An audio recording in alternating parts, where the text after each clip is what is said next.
The research is pretty loud when we look at the disconnects, particularly among white women and women of color. Okay, now if you're a woman of color, and Denny and Gilda, you have your skin color.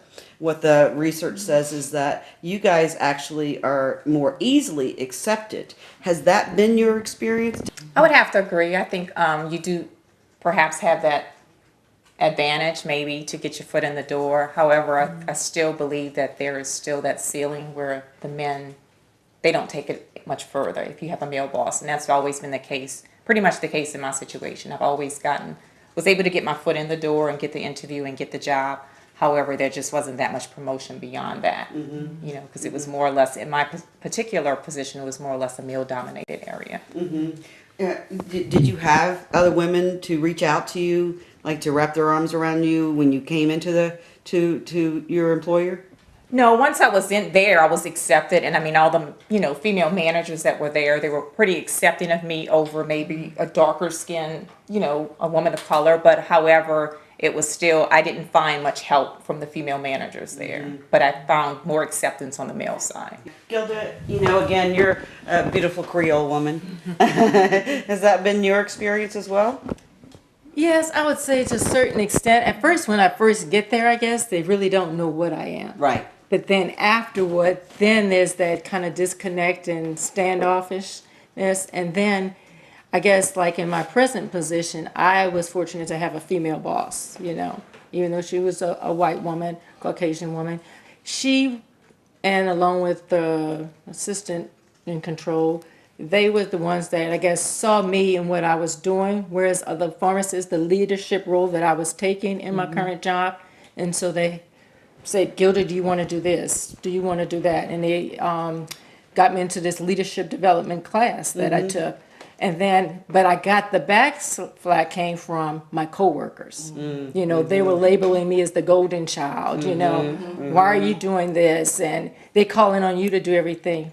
But they weren't taking the leadership roles. They weren't going out and trying to do extra. Oh, don't do that. Why are you doing that? So I got more backslash from my coworkers than I did from the administration, Gosh, that's and then I interesting. found that, as I go on and I take these leadership courses, I find it is important to connect with other people, other departments. It's just that, you have to make friends and connections with other departments for you to get places and get things done. Because now in my role that I'm in now, I meet with other physicians and nurses. So I have to develop those relationships. And a lot of those are women also in those fields. So I think it's important to not just develop relationships within your department, but outside of your department as well. But I guess mine came from the coworkers in my department, male and female coworkers, that you think are your friends and people you associate with, that they gave me the backslash, Yeah. So, this idea of you're the chosen one because, you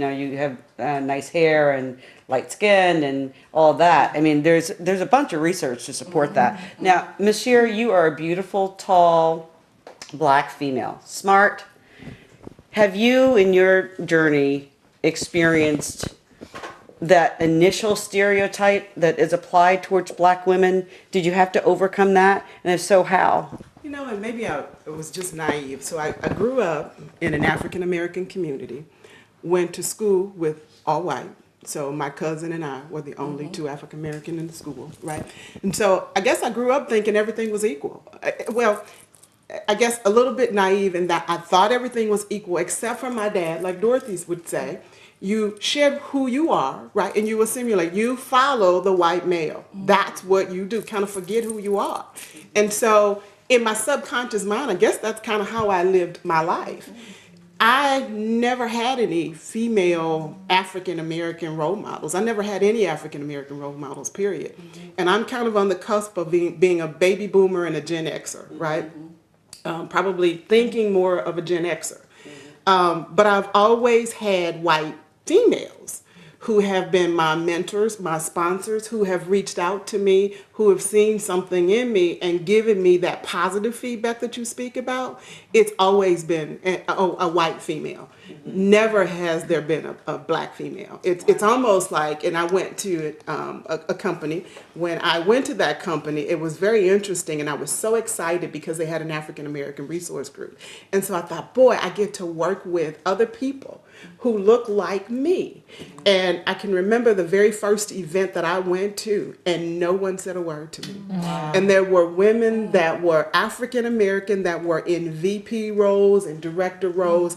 No one said a word. And that was very telling for me. Wow. And it wasn't until later, as I continued to progress within that organization, that even people would come back, people that looked like me that were part of that resource group, until they found out at that particular time, I think I was actually a director. So as I continued to move up into the director and VP role, then they would talk to me.